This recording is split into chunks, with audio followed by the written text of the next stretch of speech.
And welcome back to Urban Outlook, a forum for African American issues. We are talking about the Crown Act, creating a respectful and open world for natural hair. Legislation that's going from the federal level, but also big conversation here in the state of Tennessee, and it's led by Senator Ramesh Akbari, who is trying to make sure that we have something on the books in this state to protect people from discrimination about their hair. And Senator, before we took a break, I mean, you kind of talked about, you know, what's happening here in the state of Tennessee and some of the barriers that you've had to deal with in pushing this legislation through. But I also wonder if there's conversation about those individual situations where people are truly struggling and what you may be hearing from constituents about this particular issue and the importance of it as far as making sure we've got some laws in place to protect people.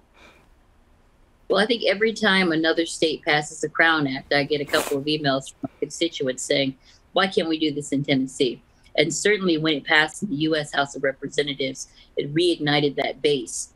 So people are ready for it. They want to see this happen in Tennessee. Most southern states have tried to pass this legislation, but they have not adopted it. You usually see folks on the East Coast or even on the West Coast that are able to pass this. I think just because of the complicated nature of explaining things to our colleagues, but they're ready for it in Tennessee. And I think that they're going to keep pushing, and we're going to keep pushing until we get it passed.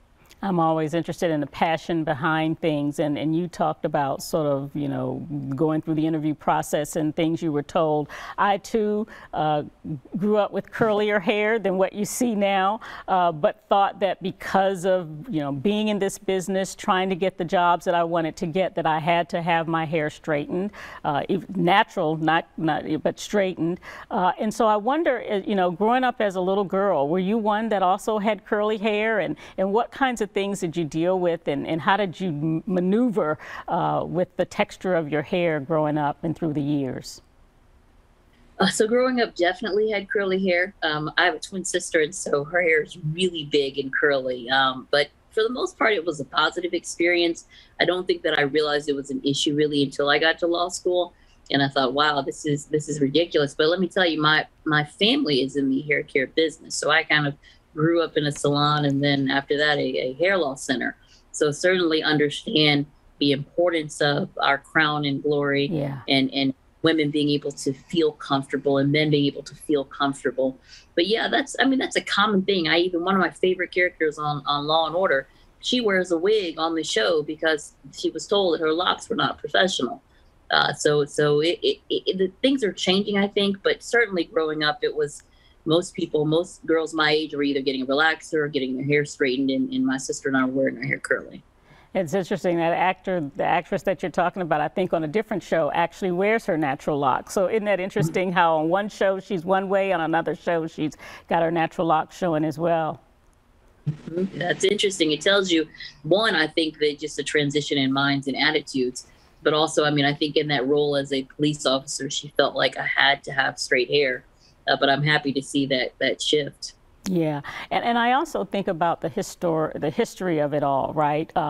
When we wore those big afros back in the 60s going through the civil rights movement, that was a symbol of power and a symbol of pride. When you look at sort of the history of our hair and bring it to what it means to us today, what are your thoughts about that? I think that same feeling of expression and freedom and this is who I am, it kind of permeates today, right? I mean, you see such unique hairstyles. You see this shift. Really, the relaxer business, the hair straightening business, has had a steady decline since the mid-2000s, which I think is something that would not have been contemplated 10 years earlier. So I do see this kind of as a continuation of that pride in who you are and that pride in the hair that grows from your head. And I'll tell you, I mean, there's this I think Solange had a song, "Don't Touch My Hair," because there's this kind of fascination now, I think, with African American hair and the different things that you can do with it. Also interesting, and you probably know this better than most, especially with your family and the business, but the hair industry is a booming billion-dollar business. And I think about all of the opportunities for those hair salons to kind of focus on the different kinds of hair texture and different products to take care of the textured hair. What are your thoughts about that, if any? I mean, now you have locticians. I don't think that was something that you could have found in Tennessee 15 years ago. You have sister locks, which is something that is incredibly popular among women and men.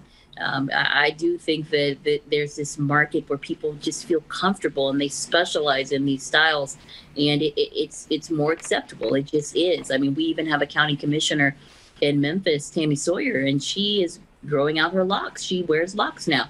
You have Representative Tory Harris, and he has locks now. So I think it's totally a shift in the thinking of the past. And fortunately, there is this booming industry, of course, that's always ready to meet that need. Senator Ackberry, what can we do as constituents if we have something to say about this issue, about this legislation, one way or the other? What can people do? Well, I say contact your state elected official, whether it's your senator or your House of Representatives member. Email them, let them know that you support it or if you're against it. But that's the best way to advocate, because when we are in committee, when we're on the floor and we're taking votes, those emails and letters from our constituents make all the difference because we represent you. So I think this is something that's great to take on and just send as many emails as you can expressing your support. And the legislature should wind down in about 4 weeks. So time is of the essence. Sometimes people don't realize the power that they hold. These grassroots efforts to kind of push things forward definitely do matter. They do indeed. And I think also from whatever position you're in your workplace, if you're in a corporation that you should have them advocate for or against something. Having the support of the Small Business Association and the Tennessee chambers across the state really was helpful. But yeah, never underestimate your power. When we get a massive amount of emails from constituents, it really does make the difference. Yeah, you really raise a great point there about what you can do in your own workplace, especially, again, I look at what the changes that we're seeing in society across the board, right? With many companies focused on inclusive diversity and equity in those workplaces, why not this being the great time to sort of raise those questions, have those conversations in the workplace about things that make us different, but also make us more powerful when we express and celebrate those differences. I agree wholeheartedly. Could not have said it more.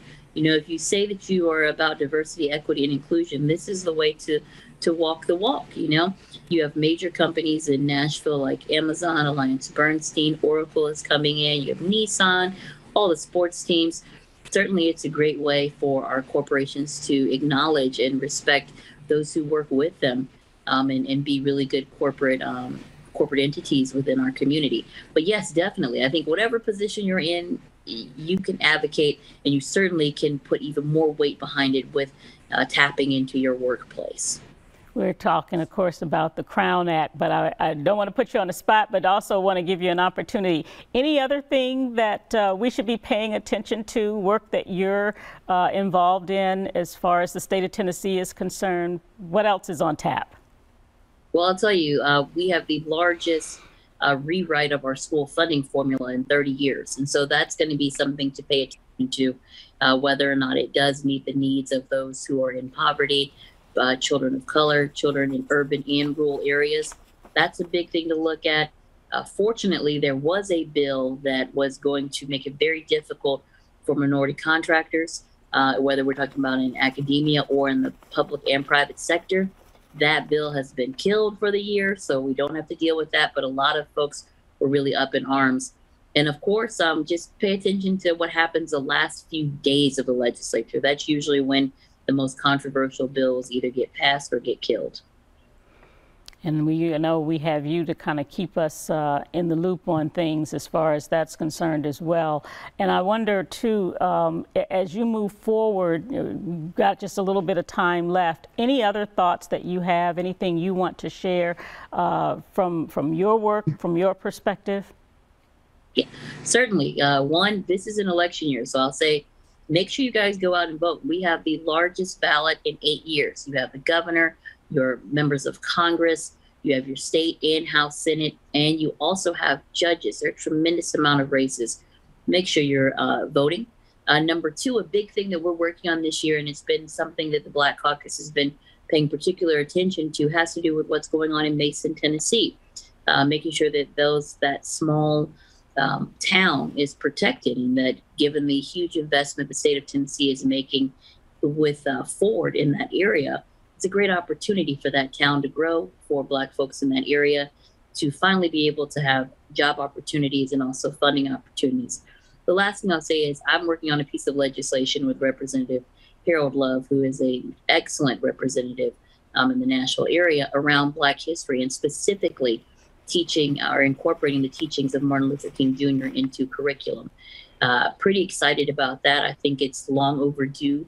Right now, any type of Black history in our legislation is urgent, but what we're going to do with our legislation is require it.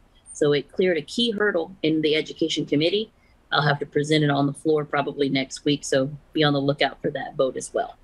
And thank you, Senator, for always keeping us on our toes. The Crown Act, school funding, multicultural businesses, Black history, and of course the most important clincher there, make sure that you've got the ability to get out and do your voting. We appreciate that. Thank you so much, Senator Akbari, for joining us. And let's take a quick break and we'll come right back with some final thoughts.